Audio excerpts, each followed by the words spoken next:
Marianne et bienvenue dans cette vidéo Une journée dans mon assiette spéciale jour de training. Toutes les recettes que je vais vous présenter aujourd'hui sont des recettes végétariennes ou véganes. En réalité, il y a juste un moment où j'utilise un tout petit peu de mayo, donc si vous la remplacez par de la véganaise, eh bien toutes les recettes sont véganes. Allez, c'est parti!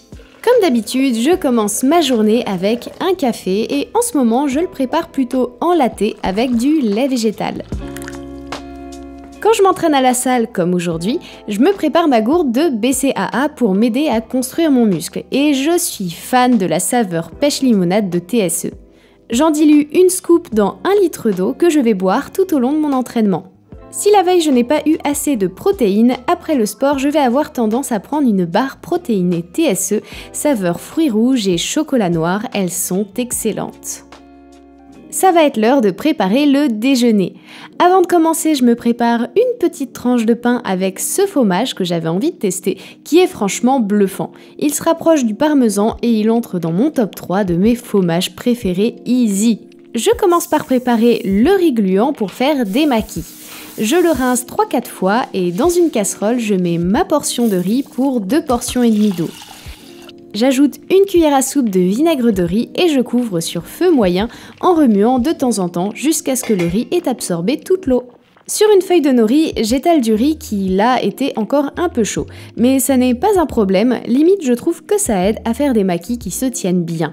Je vais les garnir avec ce thon vegan que je voulais tester pour la première fois et franchement bluffant aussi. Un petit peu acide avec un goût fishy et une texture qui fonctionne très bien. J'ajoute un peu de mayo d'un sachet qu'il me restait d'un plat à emporter et je roule en rabattant bien le bord à l'intérieur pour que mon rouleau se tienne. Je vais faire 2 rouleaux thon vegan et 2 rouleaux avocat mayo. Si les maquis sont encore tièdes, ne pas hésiter à les mettre un coup au frigo pour les aider à refroidir le temps de préparer la soupe miso. Dans un demi-litre d'eau, je mets un cube de bouillon miso. Quand c'est bien dilué, j'ajoute de l'oignon et du tofu à l'ail des ours coupé en dés. Je couvre et je laisse sur feu très doux jusqu'au moment de servir. Maintenant que les maquis sont froids, je vais pouvoir les couper en petits tronçons. Je verse ma soupe miso et le déjeuner est prêt. Welcome to another day in the life of...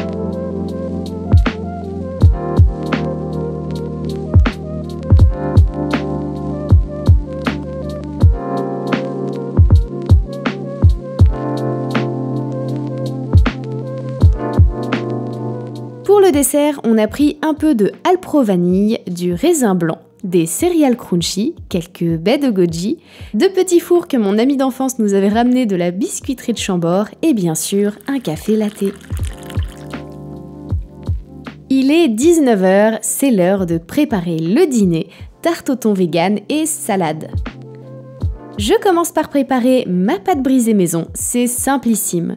De la farine, du sel, de la margarine, mais avec de l'huile ça fonctionne aussi.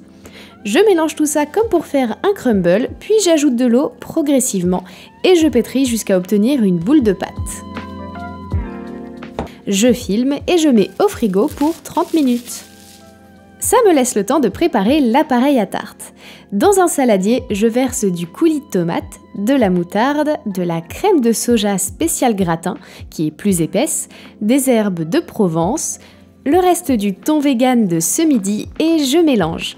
On n'oublie pas d'assaisonner, sel, poivre, et une fois que les 30 minutes sont passées, on va pouvoir abaisser la pâte à tarte sur un plan de travail fariné.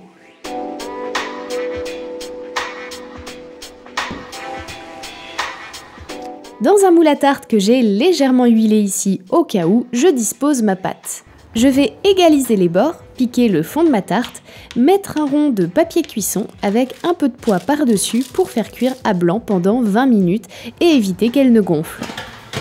Je vais utiliser le surplus de pâte pour faire une décoration, mais vous pouvez aussi l'utiliser pour en faire une petite tartelette sucrée une personne. Je vous ai mis une idée de recette que je vous avais déjà partagée en description.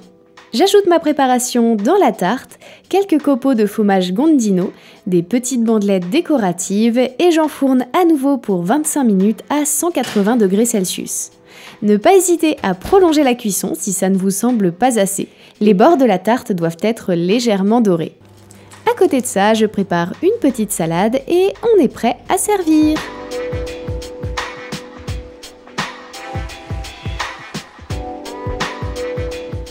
dessert, je coupe une pomme et je vais venir la tremper dans de la purée d'amandes, c'est trop bon. Et bien sûr, on termine le repas par notre habituelle infusion.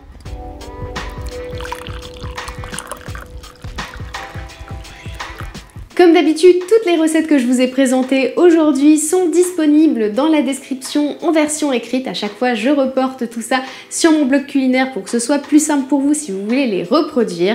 Merci beaucoup d'avoir regardé cette vidéo et à dans une semaine pour la prochaine.